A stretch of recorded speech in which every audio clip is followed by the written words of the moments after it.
महाराष्ट्रातील सर्व विद्यार्थ्यांचं CST लॉन्चपॅडच्या यूट्यूब चॅनलमध्ये पुन्हा एकदा तुमचं मनापासून स्वागत करतो। आज एक पुन्हा नवीन अपडेट आहे महापारेषणच्या अप्रेंटिसशिपचा। ज्या विद्यार्थ्यांना अप्रेंटिसशिप करायचं आहे महापारेषणमध्ये आणि ज्यांचा ITI झालेला आहे इलेक्ट्रिशियन या ट्रेडमध्ये, त्यांच्यासाठी एकदम सुवर्ण संधी आहे।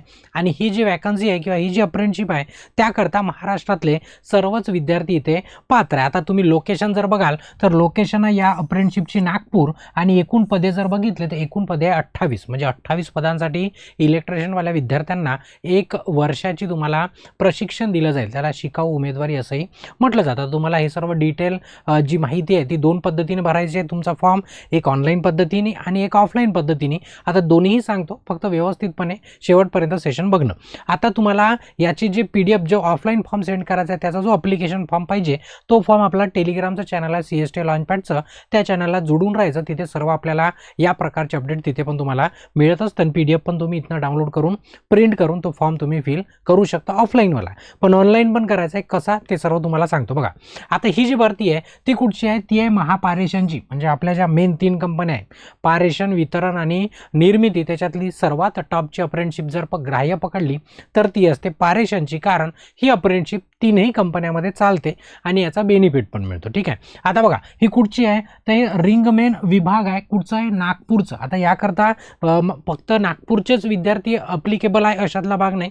महाराष्ट्राच्या कोणीही कानाकोपऱ्यातला जर विद्यार्थी असेल आणि त्याचं जर डोमेसिल महाराष्ट्राचं असेल तर तो याकरता इलिजिबल आहे। आता काय काय पाहिजे त्याच्यासाठी बघा, काय झालं पाहिजे, कोणत्याही तुमच्या ITI मधनं प्रायव्हेट असो किंवा गव्हर्नमेंट त्याच्यातनं तुमचं इलेक्ट्रिशियन ट्रेडचं ITI झालं पाहिजे, म्हणजे व्यवसाय प्रशिक्षण पूर्ण झालं पाहिजे इलेक्ट्रिशियन ट्रेडमध्ये, आणि तोही तुमचा ITI NCVTचाच असला पाहिजे, म्हणजे नवी दिल्लीचा स्टेटचा चालणार नाही। त्याच्यानंतर आता ही जी अप्रेंटिसशिप आहे ती असणार 1 वर्षाची आणि तुम्हाला सर्वप्रथम पहिले ऑनलाईन अप्लाय करायचं आहे। कोणत्या पोर्टलला, जे आपलं अप्रेंटिसशिपचं पोर्टल आहे www.apprenticeshippindia.gov.in हे जे गव्हर्नमेंटचं पोर्टल आहे यावरती सर्वप्रथम रजिस्ट्रेशन करणे, त्याच्यानंतर पूर्ण आपला जो डाटा असतो तो पूर्ण फिल करायचा, पूर्ण डॉक्युमेंट अपलोड करायचे, प्रोफाईल तुमची 100% क्लिअर करायची सोप्या शब्दामध्ये KYC वगैरे करून। आता हे कधीपासून भरायचं आहे, ते भरायचं आहे 20/4 म्हणजे 20 एप्रिलपासून, म्हणजे ज्या दिवशी सेशन अपलोड होत आहे तेव्हापासनं 27 एप्रिलपर्यंत, तेही रात्री म्हणजे 24 वाजेपर्यंत, म्हणजे त्या दिवसभर पूर्ण रात्रीपर्यंत 27 तारखेच्या तुम्हाला अप्लाय करायचे। याच्या पहिलेचे चालणार नाही, याच्या नंतरचे चालणार नाही, एवढं फक्त लक्षात ठेवायचं। ठीक आहे, तर ही झाली वेबसाईट आणि तुम्ही ऑलरेडी मला माहीत आहे की तुम्ही रजिस्ट्रेशन करून ठेवलंच असणार। ठीक आहे, आता याच्यामध्ये जे अप्लाय करणार तुम्ही रजिस्ट्रेशन झाल्याच्या नंतर तिथे तुम्हाला इस्टॅब्लिशमेंट नंबर लागतो। इस्टॅब्लिशमेंट नंबरमध्ये आठवणीने हा नंबर तुमच्यासाठी सर्वात महत्त्वाचा, इस्टॅब्लिशमेंट नंबर टाकला की ऑटोमॅटिक तुम्हाला ही नागपूरची तुम्हाला जाहिरात दिसणार। तिथे काय करायचं, अप्लाय करायचं इलेक्ट्रिशियन करता, इलेक्ट्रिशियनचीच आहे फक्त, तुम्हाला एकच दिसणार, फक्त नंबर महत्त्वाचा आहे। त्याच्यामध्ये इलेक्ट्रिशियनच्या एकूण 28 जागा आहे। आता तुमचं शैक्षणिक अर्हता काय असलं पाहिजे, आता ITI पाहिजे ते तर माहीत झालं, पण डायरेक्ट ITI होणार आहे का, नाही, तुम्हाला त्याच्यासाठी शालांत परीक्षा पास करावी लागेल, म्हणजेच आपण त्याला काय म्हणतो 10th म्हणतो किंवा SSC म्हणतो, मग ते CBSE असो स्टेट असो, तुमचं 10वी झालं पाहिजे। आणि त्याच्यानंतर NCVT नवी दिल्लीचं तुमचं इलेक्ट्रिशियनमध्ये ITI झालेलं असलं पाहिजे, ते NCVTचं, हे तुमची काय शैक्षणिक अर्हता। आता हा जो पॉईंट आहे मुद्दा क्रमांक 2, दस्तावेज म्हणजेच तुम्हाला कागदपत्रे कोणते लागतील तर हे बरोबर नोट करून ठेवा, कारण की तुम्हाला पुन्हा समोर गेलो की तुम्हाला सांगणार की ऑफलाईन जेव्हा तुम्हाला फॉर्म पाठवायचा आहे तेव्हा तुम्हाला यांची गरज पडणार। ठीक आहे, काय काय तुम्हाला सोबत पाठवायचं बघा, SSCची मार्कशीट, ठीक आहे, मार्कशीट डिप्लोमा दोन्ही पाठवून द्यायचं, काही हरकत नाही। तुमच्या ITIची जे वीजतंत्री आहे, आता 4 सेमिस्टरमध्ये, आता 4 सेमिस्टर पॅटर्न गेला, पण तुम्ही जर सेमिस्टरमधले असाल तर 4 सेमिस्टरच्या मार्कशीट किंवा कन्सोलिडेटेड मार्कशीट किंवा म्हणण्यापेक्षा दोन्ही पण आता कसं झालं आहे, सेमिस्टर पॅटर्न बंद झाला आहे, ज्यांचं सेमिस्टर नाही आहे त्यांना 2च मार्कशीट असतात ॲन्युअल पॅटर्न झाल्या त्याच्यामुळं। ठीक आहे, त्या मार्कशीटच्या मूळ प्रत सर्व झेरॉक्स मारून अटेस्टेड करून, सेल्फ अटेस्टेड स्वतःच करायचे आणि पाठवायचं। ठीक आहे, तुमचं आधार कार्ड, तुमचं मागासवर्गीय जर असाल तर तुमचं जात प्रमाणपत्र, आवर्जून तुमचं डोमेसिल सर्वात महत्त्वाचं, कारण महाराष्ट्राचे रहिवासी असले पाहिजे। आणि जर तुम्ही नॉन क्रिमिनल प्रमाणपत्र असेल तर नॉन क्रिमिनल पण काय करायचं, पाठवायचं। इथं नॉन क्रिमिनल गटात मोडत नसल्यास, ठीक आहे, उन्नत गटात मोडत नाही त्याला नॉन क्रिमिनल म्हटलं जातं, तेही त्याच्यासोबत झेरॉक्स करून पाठवायचं। आणि हे सर्व काय करायचं, स्कॅन करून तुमच्या प्रोफाईलवरती अपलोड करायचं, जेणेकरून समोरच्याला ते दिसायला हवं। ठीक आहे, विद्यावेतन वगैरे जे लागू आहे जवळपास 8,600 केस काहीतरी 9,000 वाढणार होतं, ते वाढलं, ते जेवढं आहे तेवढं तुम्हाला मिळणार.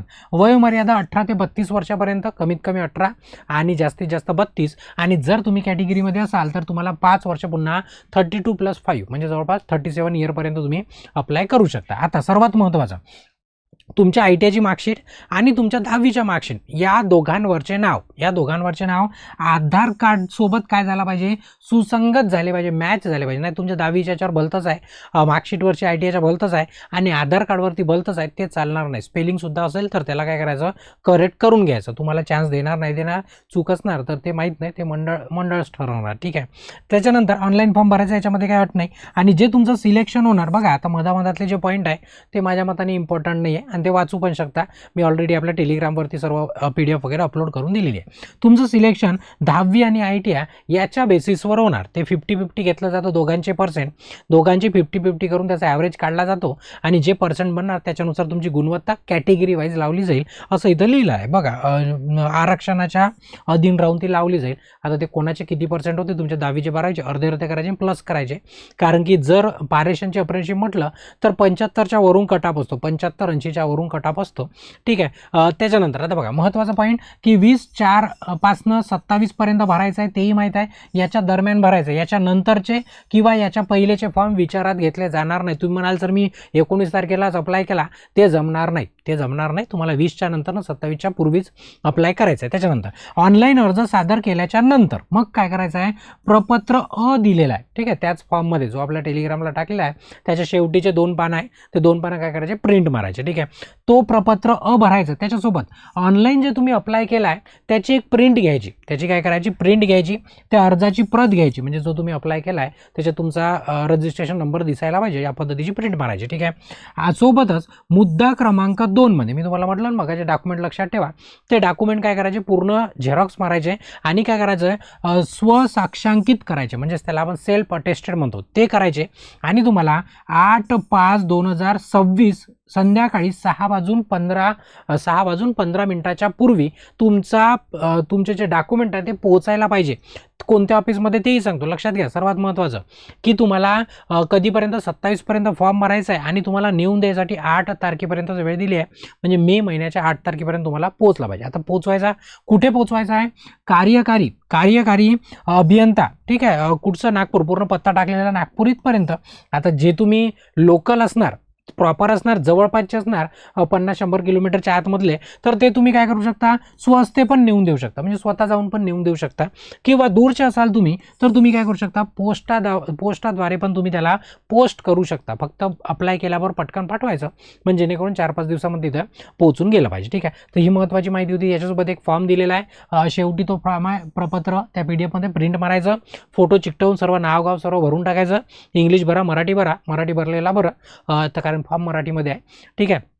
तिथे तुम्हाला PDF मध्ये 3 पानं दिसणार, 3 नाही 2च प्रिंट घ्यायचे आहे आणि 2च काय करायचे, भरून त्याच्यासोबत पाठवायचे. आता हे झाली अप्रेंटिसशिपची माहिती. आता तुम्ही जर महापारेषण महावितरणची स्पर्धा परीक्षेची तयारी करायची असेल किंवा तयारीला लागले असेल भविष्यात येणाऱ्या भरती करता, तर आपल्या ॲपमध्ये एक CST लॉन्चपॅडचं जे आपलं नाव आहे त्याच्यामध्ये कोर्स आहे, विद्युत ब्रह्मास्त्र नावाचा, इलेक्ट्रिशियन आणि वायरमनच्या विद्यार्थ्यांसाठी तो मास्टर कोर्स आहे, म्हणजे सर्व स्पर्धा परीक्षेकरता एकदम उपयुक्त आहे.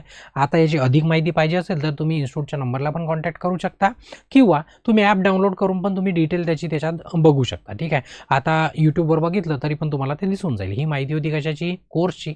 आणि आजचं जे सेशन होतं ते कशाचं होतं, अप्रेंटिसशिपचं होतं, जे की महापारेषणमध्ये होती. त्या आता व्हिडिओला काय करायचं, आवर्जून लाईक करायचं, जास्तीत जास्त तुमच्या मित्रांपर्यंत त्याला काय करायचं, शेअर करायचं. आणि अजूनपर्यंत जर चॅनलला सबस्क्राईब नसेल केलं तर आठवणी काय करा, चॅनलला सबस्क्राईब करा. तिथे या सेशनला थांबवतो आणि ब्रेक घेतो. धन्यवाद.